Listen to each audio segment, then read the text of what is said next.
Hello, hello, hello.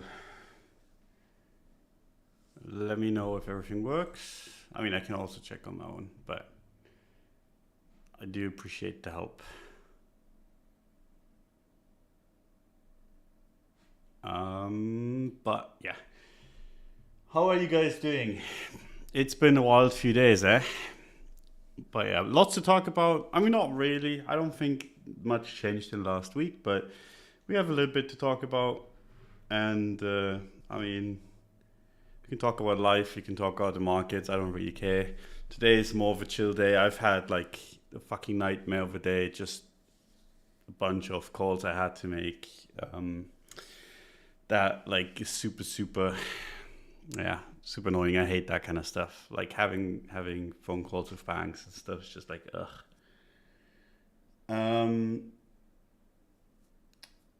Looks like everything is working. Nice. I see wrecked people confirms. Thanks, man. Appreciate it.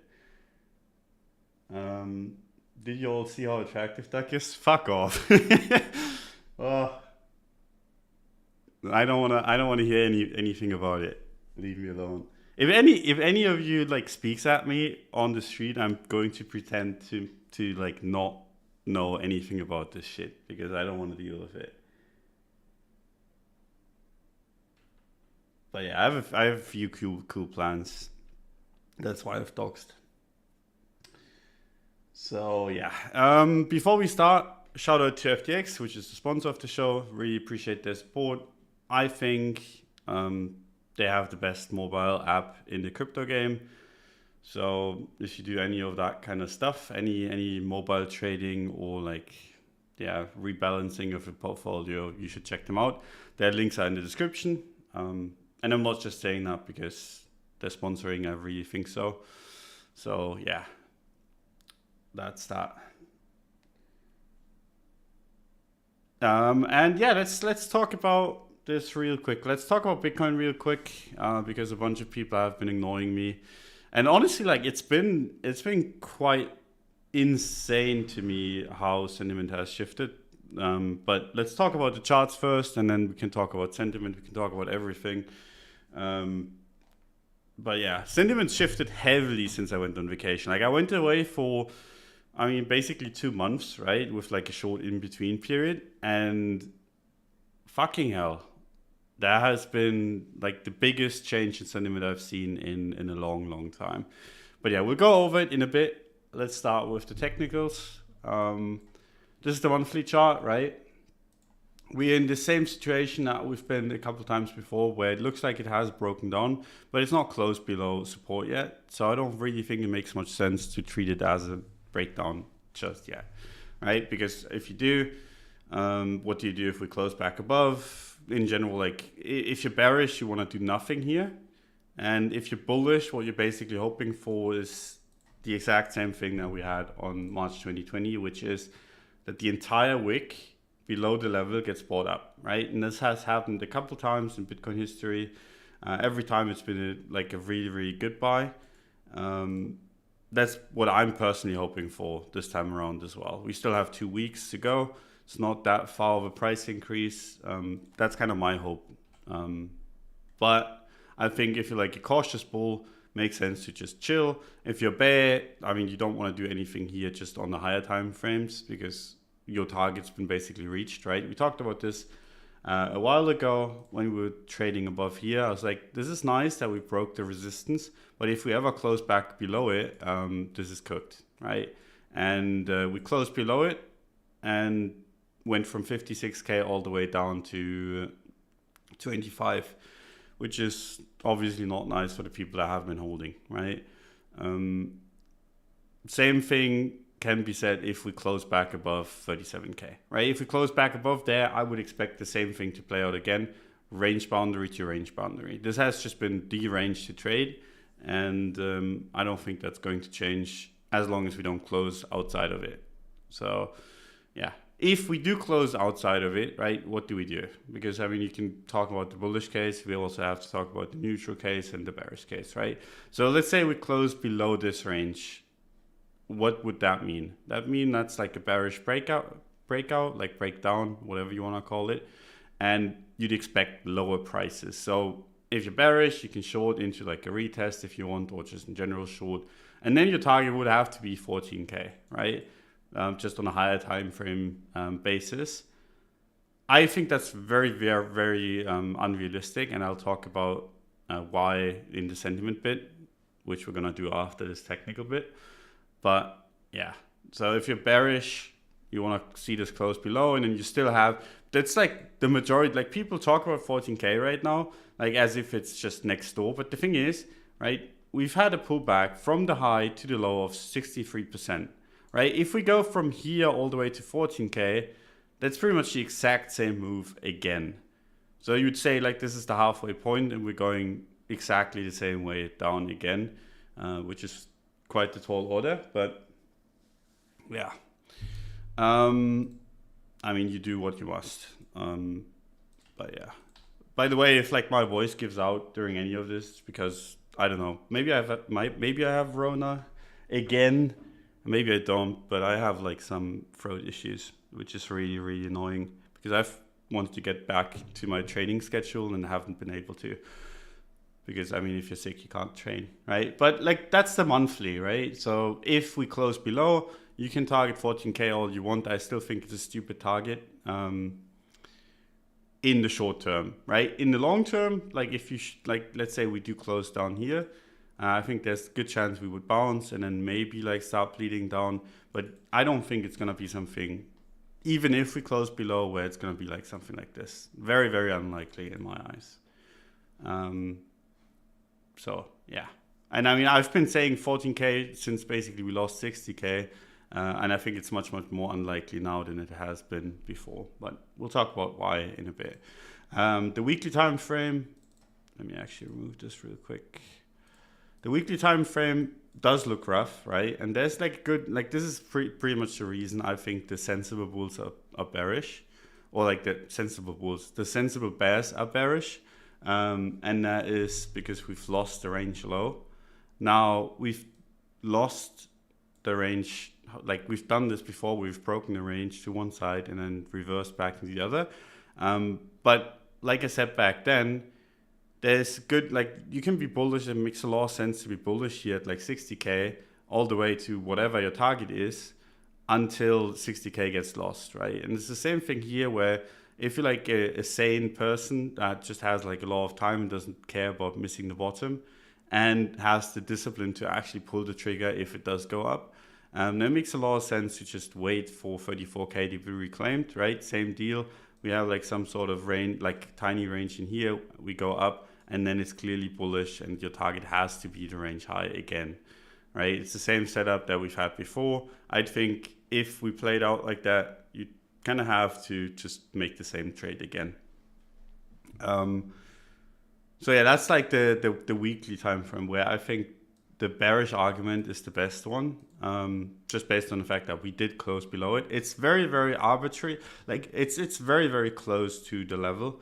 So like you could make an argument that it's close enough and that we could still be in an area of support. And I'm not really against it. Like whenever you get like tiny breakouts, for example, in this case, when we got this like close above, I wanted to see a candle that retests the level, or that shows a little bit more strength, right? And we did get the retest, and that kind of confirmed that as like, okay, we have like an area that's actually important. We moved up a little and then just fucked off and died, right? And so could be the same here, where if this candle just closes green at like 31K, you would expect it to basically, like this is the resistance, broke below it, you get like a tiny candle, and this is the wick, right? You get a tiny candle upwards, kind of confirming that this is in fact resistance, and then you would go down, and then you can make the same kind of trade that you did in here, where you just take out the high. In this case, it would be taking out the low, right? So something like this. I still think, like, I even think this is unlikely, but it's more likely than most stuff I've been seeing on Twitter. So like I think that's the sensible bearish idea to have. But yeah, that's a weekly time frame, right? that much that has changed. We have just had like a pretty chill week. And then you go down to the daily time frame, and it's just going sideways after the breakdown. There's like a level here that we so far haven't closed below that I'm going to be watching. It's not really too important, just based on the fact that it's a daily level and we're dealing with macro ranges, so it's not too important. But it's still something to keep an eye on, right? And I think like all of this, right? You look at all of this and it makes sense to be like a little bit cautious, to kind of pull your punches, just be like, okay, I'm just gonna chill, right? But then you look at the sentiment in the market and it's absolutely horrible. It's worse than I've seen it down here. Like legitimately, this sentiment that we have down here is the worst sentiment I've ever seen in crypto in the last 5 years. Now, sentiment has been worse in 2016, but like at the last bottoms, it's not been as bad, besides maybe the fear, like the peak fear on the COVID crash, where people actually thought it would be going to zero. But there was like a reasonable reason to think that, right? Because BitMax actually basically almost went to zero, right? So people were afraid that it would just go to zero and be done with it. But in general, like the bearishness has not been as pronounced in my eyes. And I can tell this just from the comments I'm getting, not necessarily like the people I'm following on Twitter or anything, because those people I follow for a reason, right? They actually know what they're talking about. But just the comments and in general, the mood that I've been seeing everywhere has been incredibly bearish, right? So much so that I'm interested in getting my old bear market playbook out, because for the people that have been around for a while, right, I was known as like the biggest bear in this entire span of the market, right? And I was like shorting for a lot of it, but every time sentiment flipped too hard, I flipped, and basically mainly did so based on sentiment, right? Like I had a few lines, I had a few things, but every time I was just looking at like sentiment and saw, okay, how bad is it getting? And I think we're at the same point again where you can basically trade it relatively similar. Obviously the macro situation is a little bit different, but yeah, it's just, it's wild. And I want to like take advantage of it. I think there's a bunch of people positioned on like the wrong side, as in they're shorting basically 30K after having not been shorting the entire way down, right?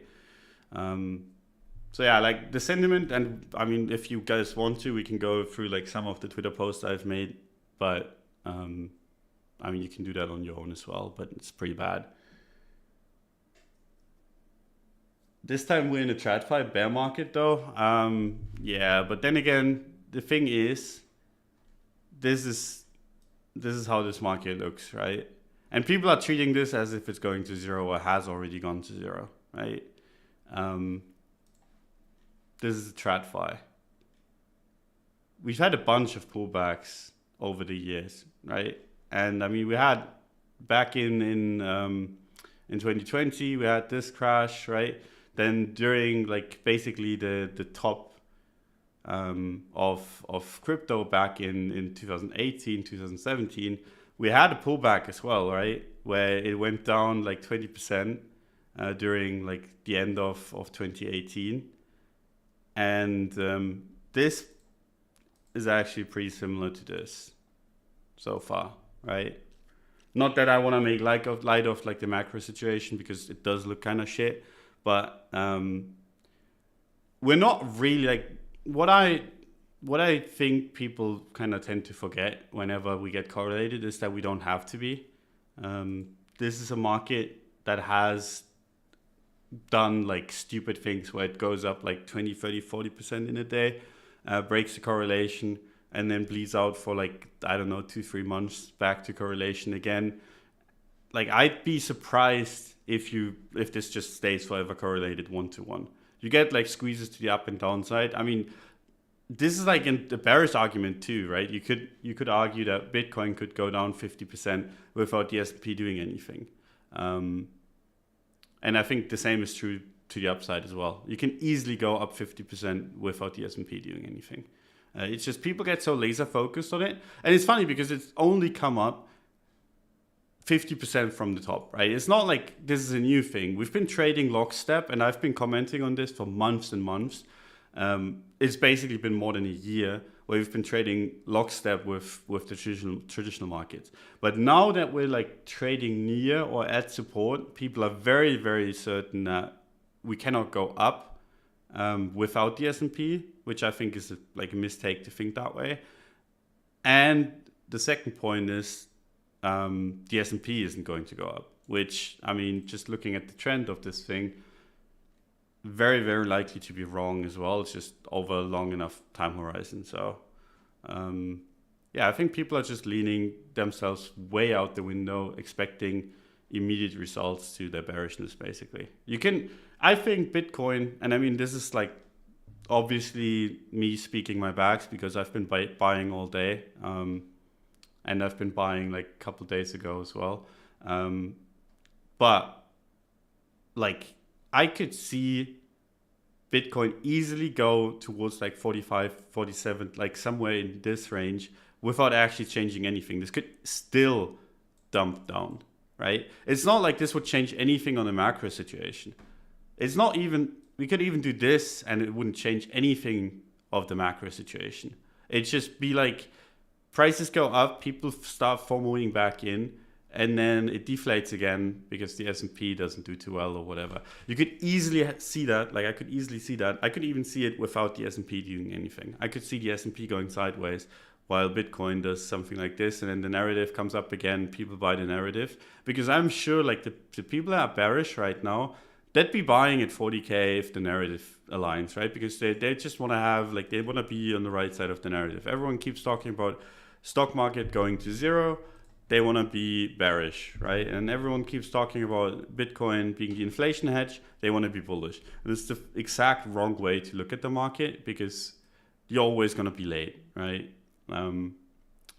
Not to say that this can't go down. I mean, it's not looking too pretty, but I think there's like a bunch of opportunity there that people are just too blind to see just based on their bias in the traditional market, which I don't even think has to be right. I don't think the S&P has to go down much more necessarily. So yeah, that's kind of my view.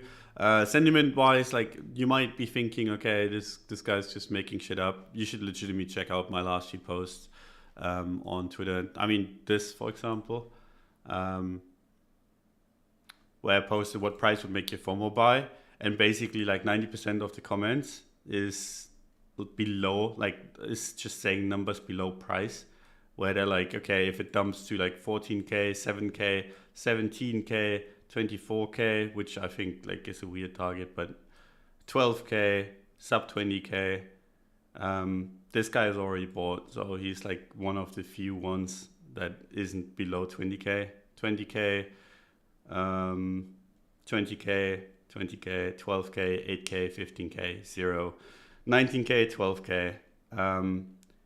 So I mean, you get what I'm getting at, right? All of these people, they don't have a plan to buy back if price goes up, but they're gonna have to make a plan if it does go up, right? Because at the end of the day, we're in this space because we're bullish crypto.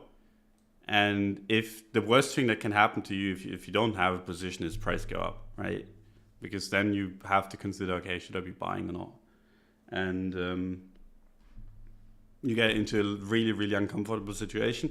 Because let's say it does go up, right? And this is kind of what I'm betting on. And it's one of the rare times where I'm betting on it without having confirmation on the charts, which, I mean, I could be a mistake, right? But I'll just give it 2 weeks towards the monthly close and see how it's going then. But this is one of the rare times where I think if we get confirmation, there's probably not going to be enough liquidity and time to be buying 34, 35K, because I think 34 to 35 is going to just instantly go towards 40K. And then do I want to be buying 40K? Probably not. Would I want to be buying 40? Like if we break that, I have no fucking idea what I would want to be doing in here.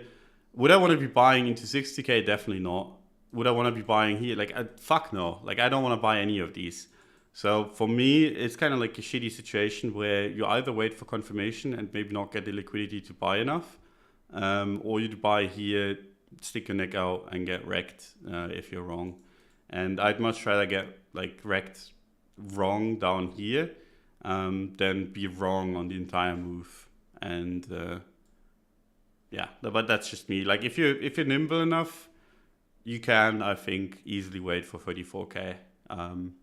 And then just buy into short liquidations and FOMO buying. It's just, I don't think I can. So, yeah. Okay, let me see what you guys have been writing, because I mean, I've spouted a bunch of bull cope. I'm still out above water, so I mean, it's not cope yet, but if prices go any lower, then I will be.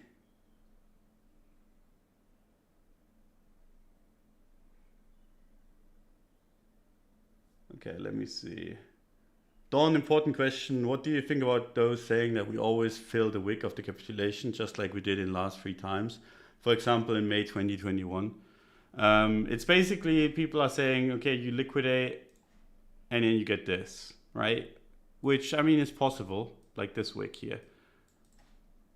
But if you go down in time frame and you actually look at this thing, this was like a very, very thin move. And you basically, like if you slept through here, this didn't help you a bit. Like this was just, yes, it backfilled a little bit, but you basically had like a 4-hour move that went up 17%, and then you had to buy pretty high still. And then you go back towards like other times where we had like a wick here, and then you don't backfill at all, and you go up 100%, and then you backfill it. I'm pretty sure. I still remember these times, right? Because I was shorting, and then my target was 5K, right? And we hit 6K and started bouncing, so I closed. And then I was just like, this is going lower still. I don't want to be buying. And it went from 6.5K all the way to 12K. And I was like sitting there being like, fuck, did I miss the bottom? I refused to buy because my macro view was bearish.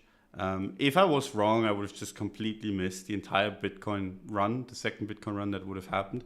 In this instance, I was lucky and I was right. But I'm pretty sure like most of the people that I saw being bearish down here were bullish at the highs because they didn't have a position. They had to see it go up, and then they just bought like the first pullback that they got. Let's say it was this one, or anything really they got. And then they got completely and absolutely rinsed, right? So I don't necessarily agree with this. Even in this case, right, you get like a big wick to the downside. Yeah, you filled in a little bit here, but it went up quite a bit from 12K all the way up to 17K before you got the full fill, and then it actually broke down lower, right? So do you have to get a backfill of like wicks? Not really, right? You see it here too. Of course, you get like a little bit of a backfill, but not necessarily every time. So if you're like, okay, we're always gonna get like the fill back or whatever you wanna call it, I disagree.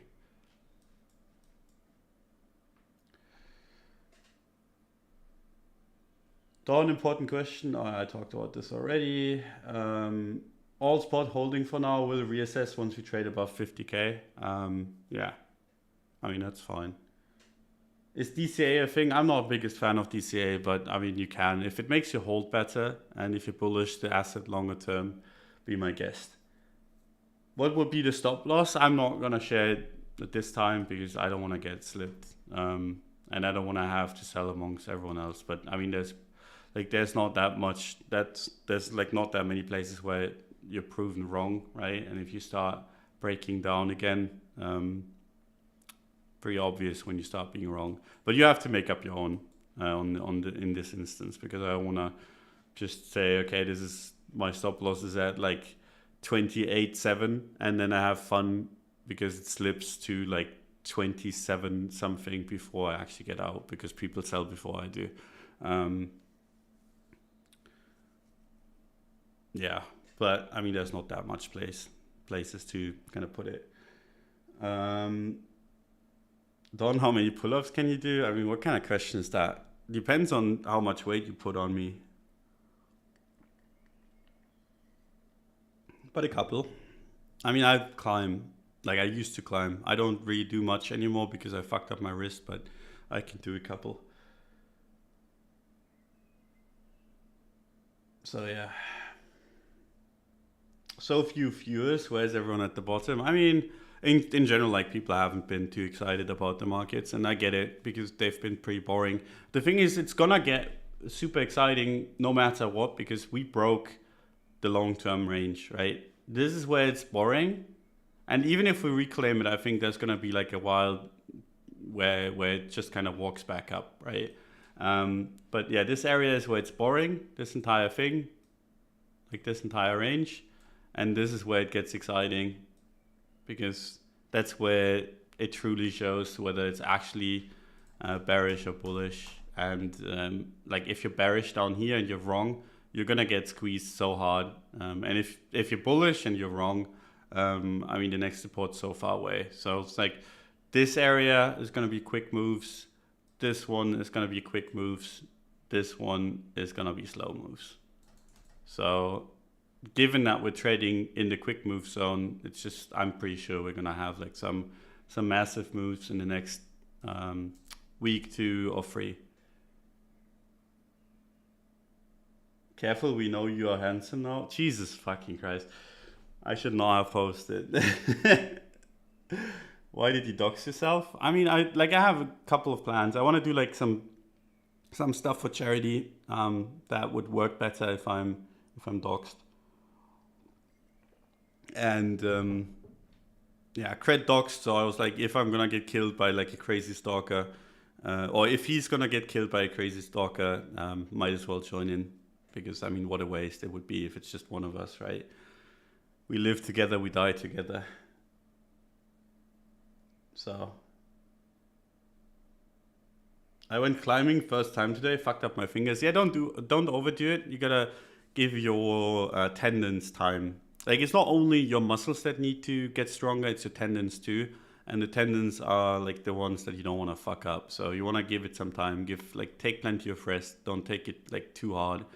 But yeah, it's fun. It's really good.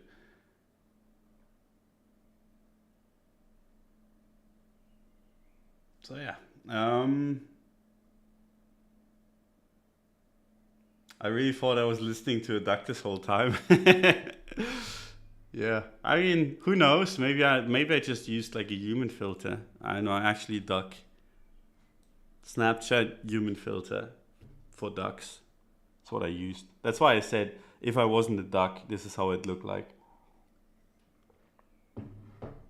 So yeah, S&P nuking. Yeah, it's really interesting, right? So you look at this, or like the last hourly, and you see like how it's been walking down, right? And you look at the S&P and it's actually much, much more aggressive.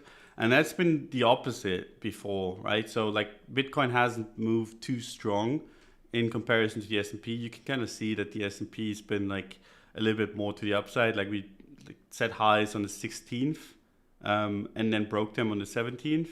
And then you look at Bitcoin and we set highs on the 16th and didn't break them on the 17th. So I was like a little bit worried there because I mean, it's just been weaker. And now at the lows, you actually have the opposite thing, which, I mean, I don't know. Maybe it's just me buying. I don't think so. But yeah, it's holding up stronger, short term anyway. But yeah, if the S&P giga dumps, right, everything goes out the window. It's just how it is. Like if the S&P does what everyone seems to think, which is like just take out COVID lows, go down like 50%, entire economy breaks, collapses and whatever, then you're not going to be safe in crypto. I can guarantee you that. But if it doesn't, I think we have bottomed. That's kind of like what I think. Like if you're not going to see like a massive S&P breakdown or like the NASDAQ breakdown, I think crypto has bottomed.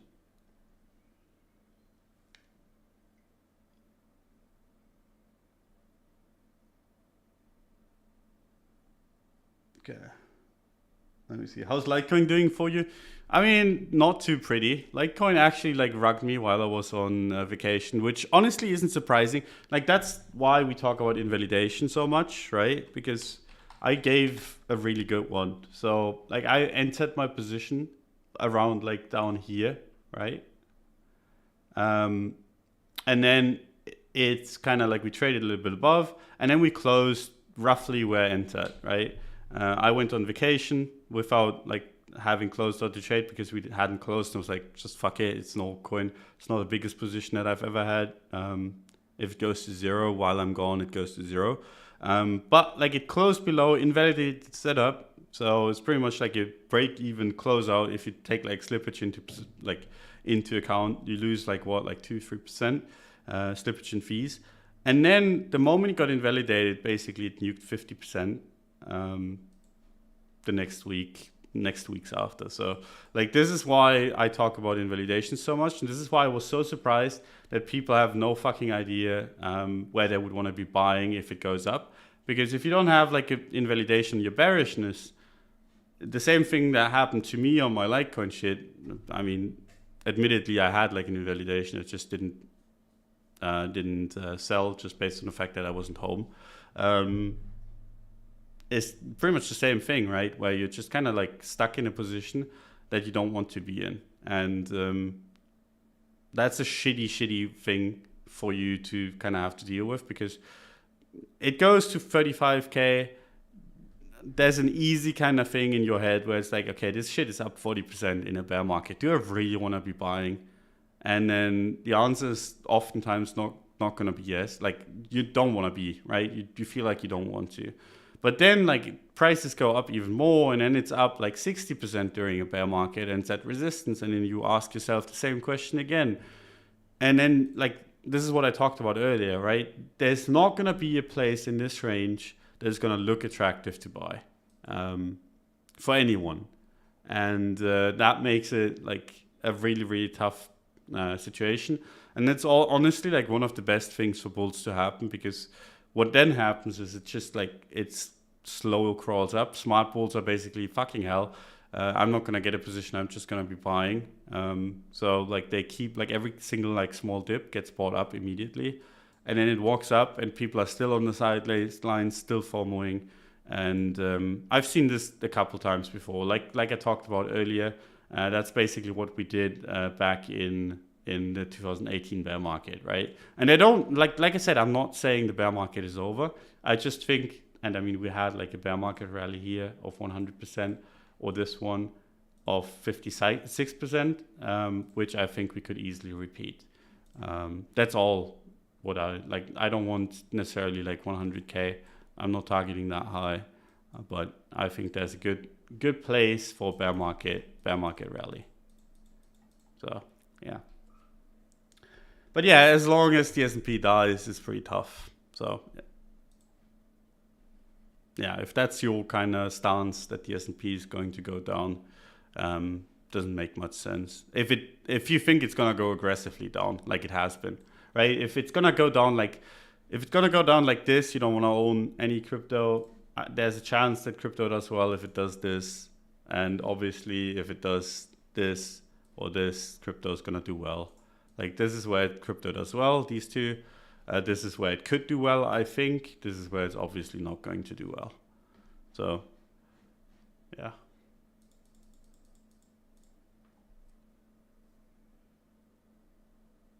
That feel when sentiment is so garbage that you need to justify it, that cat bounce, yeah, it's insane. And the funny thing is, like, when you talk with people, right? When I talk with people and like ask for their opinion where they think this can go, right? Even the bullish ones, they're talking about 31K, 34K at most, where it's like, this is like 1 week of upside, right? Like this is, let me actually make this. This is what you think is unreasonable, right? Which is hilarious to say after 7 weeks of downside with zero buying. I mean, that isn't necessarily like a bullish argument, but it's like, even if we just like mean reverted towards 37K, like that'd be very, very, very, very possible, right? And this is like unimaginable for people to happen, which is just mind boggling because I mean, crypto has done bigger movements in a day than this. But people are so bearish now that they can't even see this happen. And like that's a good prerequisite for like a dead cat bounce that takes us higher than people think, in my opinion. Like people can't even imagine having a green week anymore. It's been 7 weeks of red. They're like, there's not gonna be any green weeks anymore. It's been done. Like it's like, what the fuck are you guys talking about? This is not how markets work.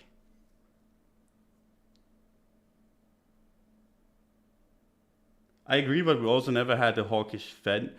The thing is, like, we've had that for like quite a while. People are now catching on while we're trading at range low. And we've had a few green weeks in here. And we've had like a massive nuke, to be fair. Like, crypto went down 50% plus. The S&P isn't down nearly as much, obviously. Right? From the top to the bottom, it's 20%. So, yeah. It's like, yeah, the macro sucks. And we all agree on that. It's just a question of, is that forever going to hold us back on crypto? Because if you remember back what the narrative was here, right? And this is something that I like want to talk about. Like the narrative here was that it's an inflation hedge. And if it's not an inflation hedge, it's the one place where you're safe from market shenanigans, right? That was the narrative up here, that it cannot go down because it's crypto. It's like it's supposed to do well when we're like have inflation and shit. And now we're trading down here and people are like, this cannot go up because we have inflation. And it's like, what the fuck are you guys smoking? Like, why are you looking at the market this way instead of just looking at what price does and what sentiment is, right? Because sentiment was clearly, like, at least once we broke below 60K, clearly way too bullish for how the chart looked, right? And how sentiment, like, this is just like, sentiment was way too bullish for the chart, basically. And right now, sentiment is way too bearish for the chart that we have, in my opinion. Now, whether that's like, whether the S&P is going to go to zero or not, I can't say. It's not my market. But I can just tell you, like, the sentiment is the exact opposite from up here to down here. And I mean, I'm saying this as a guy that sold like near 60K, bought down at the range low, sold like, I mean, I did sell quite soon after. Like, this has been like what I've been doing. Like, I sold up here and I bought down here and I sold again on the bounce. And now I'm just buying this shit again because I think it could happen again. And if I'm wrong, I'm wrong, right? I'm probably, if I'm wrong, gonna give back a little bit more than I made in this bounce. And then I'm going to be out of the market again. Whereas people that tell me I'm stupid for buying have been holding since 60K, sold at like what, like 35, and are now hoping that they're not going to see prices above 35K because then they would have to admit that they're idiots, right? Because like there was like a really good opportunity to sell higher. They didn't want to do it, and now they're doing the exact, like, I don't know. It's just, it's a very weird situation where people tell me and kind of try to educate me on how to trade. And that happens very rarely, right? The last time I saw it on this scale was legitimately down here, where people told me I was stupid for buying. I mean, I get, like, when people tell me I'm stupid for selling, I totally get it, right? You want to be bullish in general. Like, your view should be bullish in the market that you're trading because, like, your kind of benchmark or whatever, the way you want to be thinking about the market that is important to you, that you're trading, is like leaning bullish, right? So if you're telling someone that he's an idiot for selling, I mean, fair point, because there's been people that sold $10 Bitcoin and it went to 60K, right?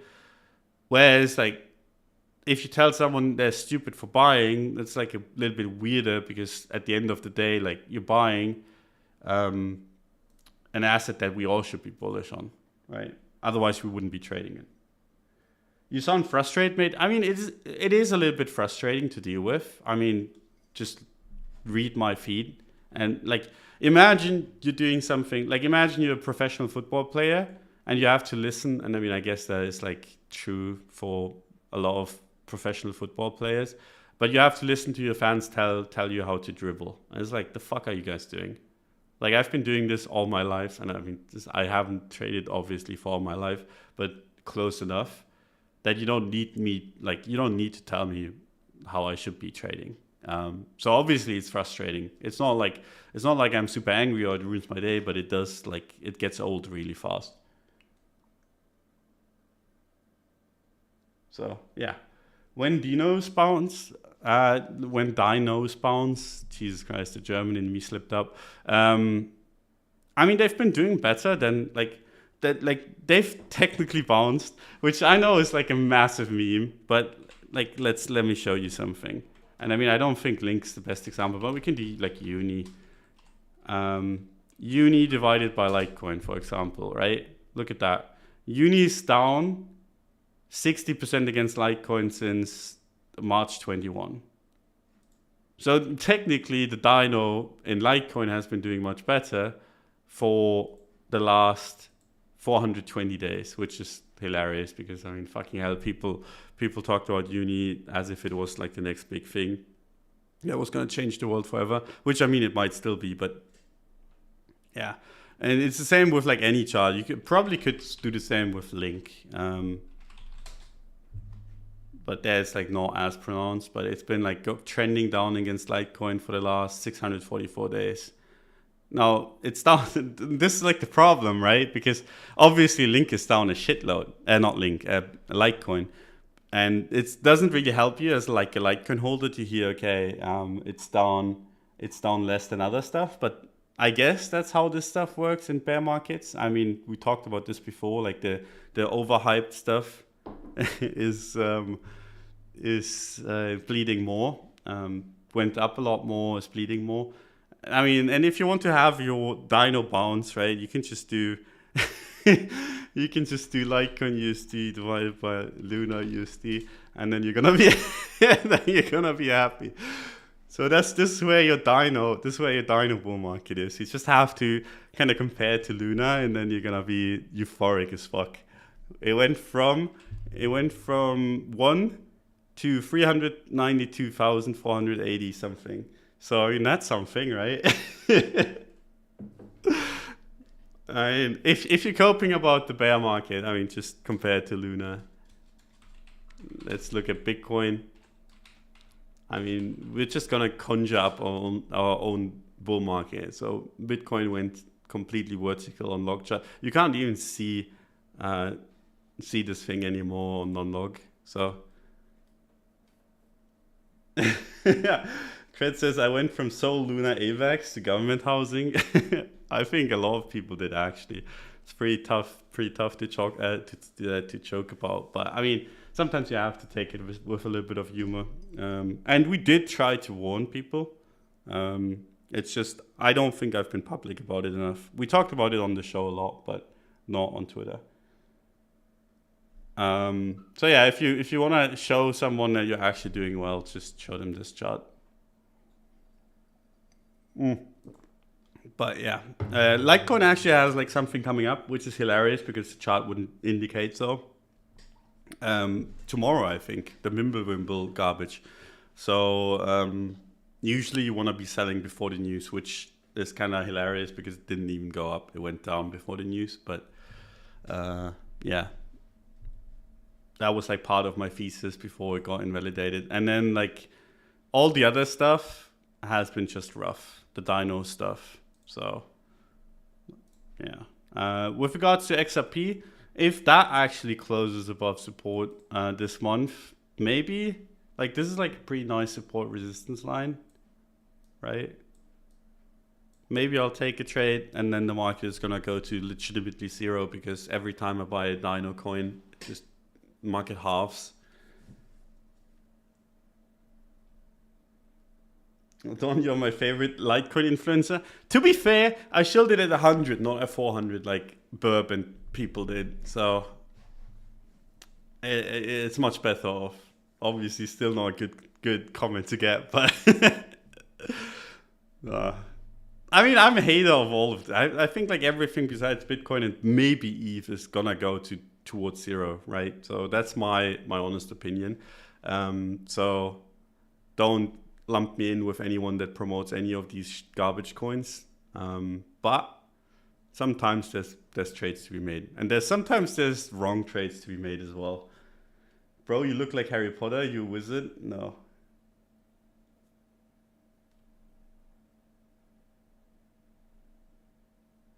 Mimblewimble sounds like a tennis tourney. Are we bullish on XRP and Litecoin now? Yeah, no bottom yet. How stupid are you? Can like legitimately how like your parents drop you on the head too many times. Like I legitimately wonder how you could listen to that segment and take it serious for more than like a second.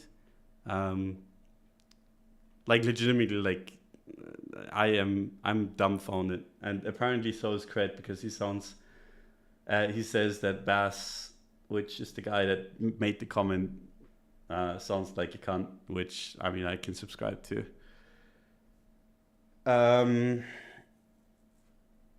But yeah, some people just like hear what they want to hear, which is like surprising to me because like if you go and listen to someone else and then you just hear what you want to be hearing, why fucking listen? Just talk to yourself in the mirror or something. You're gonna have like a much more enjoyable time.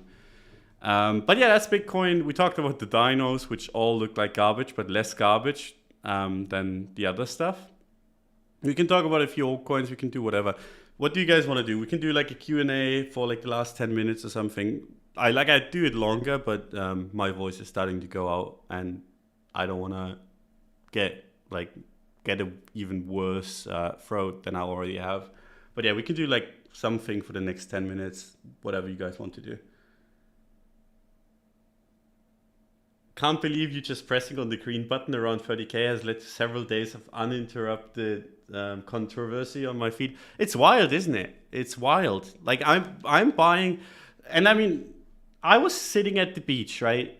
To give you guys some backstory, I was sitting at the beach, and there was like 3-meter waves going off in front of me, right?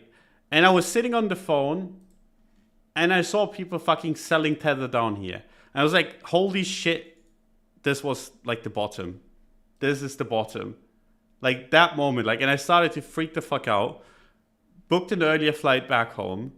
Got back home and pretty much bought as close to that as possible. I think I'd be very, very surprised that as long as the S&P doesn't go to zero, blah, blah, blah, if we went anywhere close towards or like anywhere like close below this line. People fucking sold Tether. That's how freaked the fuck out they were. Do you know when people sell Tether? Like, at what points of the market people start selling Tether? At the fucking bottom. That's where they sell it. Like, they're so freaked out, they don't care about losing 5% of their money selling from Tether into USDC or whatever, because the entire rationale is gone. And that is what happened down here. That's like peak fear. This. So, like, if you look for like a perfect entry, this is my dream entry, 27.6. I think if we go below there, I'd be very, very surprised. And I don't think it happens without the S&P disappearing, which that wouldn't surprise me too much. But like just on its own, I don't think you're gonna see crypto weakness. And I think the moment we get close to this is where we're actually gonna hold up much stronger than the S&P does. So so people asked actual questions. So yeah, how was Portugal? I love Portugal. Portugal is nice. The Portuguese people are amazing. The weather is really nice. The waves are really nice, and yeah, I just love it. Portugal is my favorite country in Europe. Full stop. Like I've been to a couple. I love Norway, I love Sweden, I love Finland. Out of all of those three, I love Finland the most. But I don't know, Portugal has like a special place in my heart. I absolutely love it. Like every time I go, I'm just like, I want to get like a place there.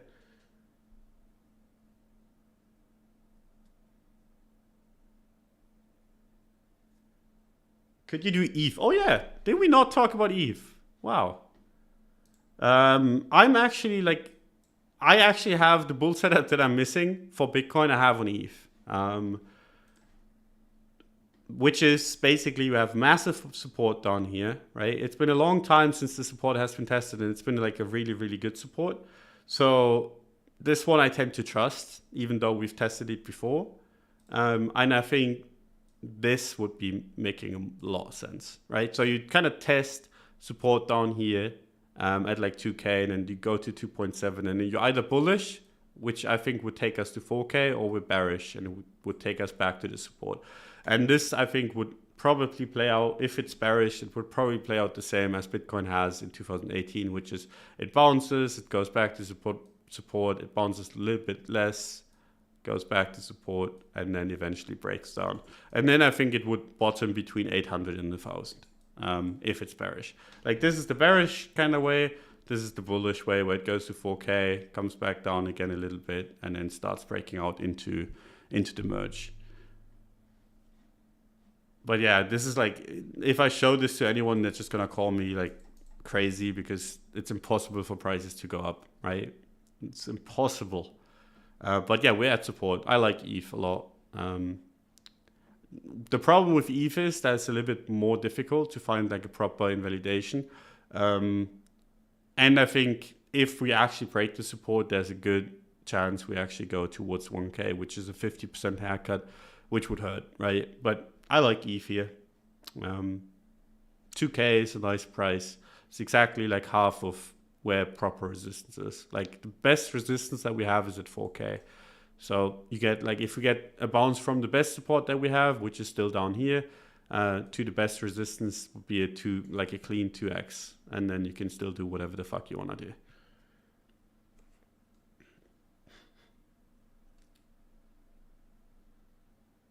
Talk about Luna. We've talked about Luna enough. Just read the newsletter or watch last. I think it was on Weekly Open with Brian and Cred.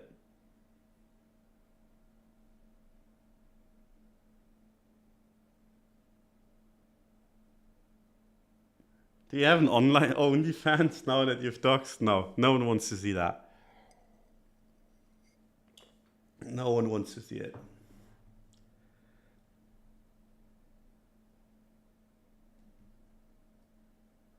Let me see.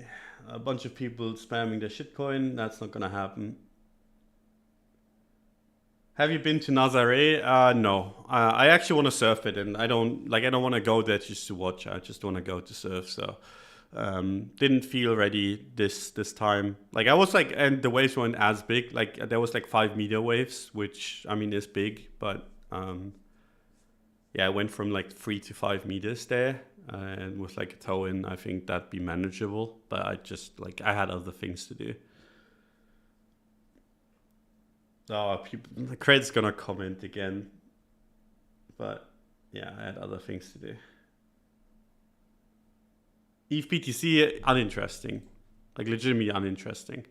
Um, very very choppy. It broke out below once. It's done so again, and I mean, if you want to be, I think it makes sense to be bullish at 0.05 down here. Like if you want to be bullish.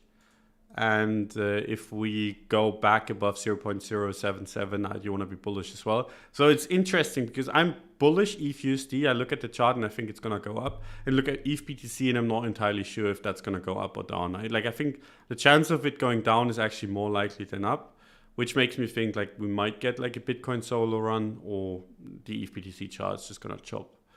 Or obviously everything's going to break down and like the ETH/USD setup is going to get ruined. Whatever floats your boat. But the ETH BTC chart is just not interesting, in my opinion. Like, there's nothing here. Interesting on the monthly is that there's like a head and shoulder setup here. I've been watching that for a while. Would be funny if we get the merge and it just fucking goes to zero.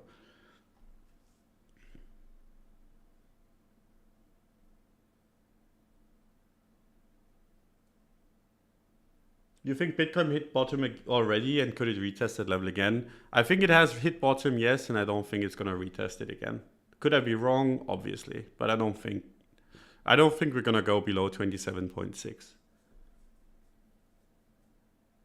Your questions are garbage. Glad I make pre-recorded videos. Yeah, this time around they're less good. But then again, it's actually quite nice because I need like the easy questions because yeah, I still need some rest and I've had a long day. 670 people watching and only 25 likes. Give some love to Don. Yeah, right? You should. You should. But then again, I'm seeing like 130 likes, so maybe it's just not updated for you. We're doing a bad job of asking questions. I mean, I'm doing like a bad job of guiding you into giving me good questions. Could be any of those two things. And I mean, the ETH question was a pretty good one because I just legitimately forgot about ETH.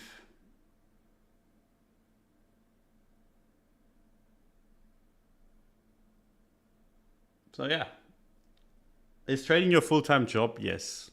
I mean, kind of. Like I'm sorta retired, not really. Like it's tough. Like when people ask me what's your job, I'm like, I mean, I do stream and I make like a little bit of money from like streaming. I do write newsletters and I make money from that as well. I do trade and I make more money on that than I do on the other things combined.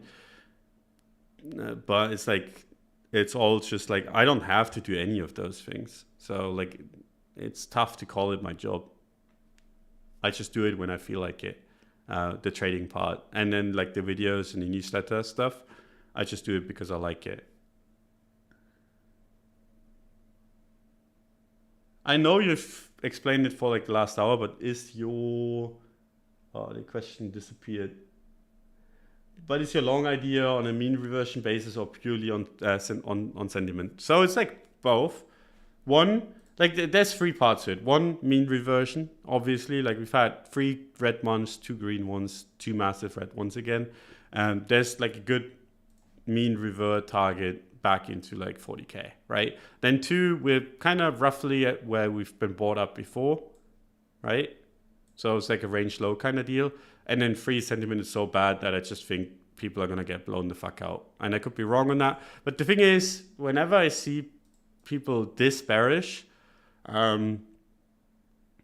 prices usually go up. And then those people buy back in and it goes to zero.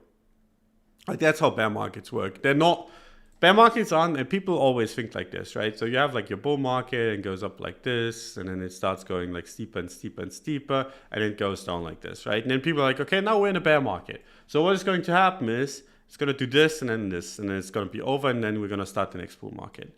But that's not the case, right? So what you do instead is you get a bounce, and then you get a low, and then you get a higher low, and people are like, holy shit, this was just a massive pullback, right? And then you get again, and people are like, they start buying here because, oh, this is a higher low confirmed now, right? And then they start buying this thing and they get completely wrecked. And they're like, oh, I was wrong. They start selling again, right? Because I mean, now you have a lower low here. And then it goes back up again, it chops and makes the same thing again. You're like, I just missed it. And you buy again, and then it rug pulls for real. And then it goes up again, and then it goes back down again. And it's like, this is how bear markets work, right? Like we've had some bear markets that have been like in crypto, they've been like relatively clean, but most of the time you just get absolutely choppy markets that completely wreck you. And you're trying to make your money back, right? So basically you made a shitload of money on the way up. You're now like 100x richer than you were at the start up here. It rug pulls 50%, so you're not 100% more richer than at the start, but you've like lost half of that, right? You already lost half of the money that you've made. And then you're like, I just want to make back what I had here, and then I'm never gonna trade again, right? And so you buy this, and then you get rug pulled again, you lose 20%. You're like, fuck, I just want to get back to where this was. Like, this was so nice. Let me just take like a trade, and then you lose the next one, right? You lose the next one, you get wrecked on this one, and then your new target becomes, okay, I just want to have what I had down here. Like, because I mean, yeah, this was really nice, but I just want to have that. So I want to make it back. And then you start shorting because I mean, we just made like a lower low. And then you get wrecked on the next upswing. And that's how they get you, right? This is how they get you in bear markets. People are like, this market has to go to zero. There's too many bulls left. No.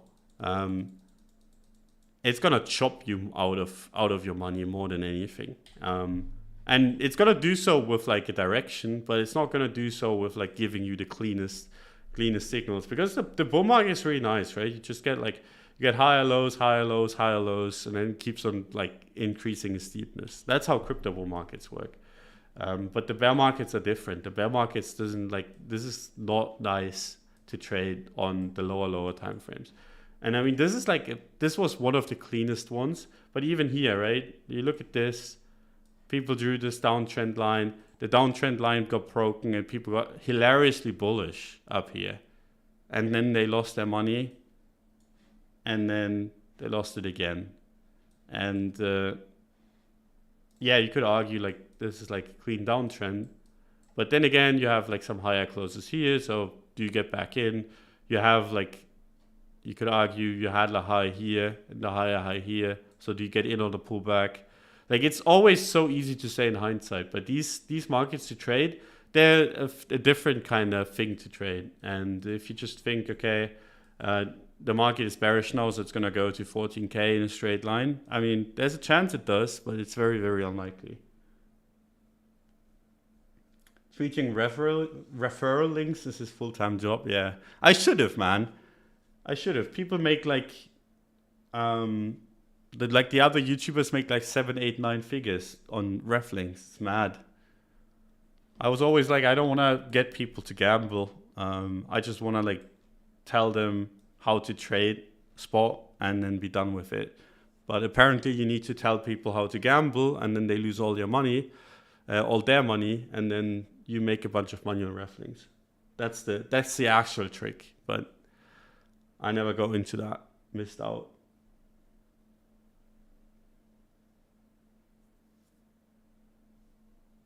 So, how many figures? Yeah, you guys don't know, but like the YouTubers, like the Bit Boys, and especially the Moon Calls, they make more than 7 figures on ref links. From what I've been told, it's more than 8 figures as well.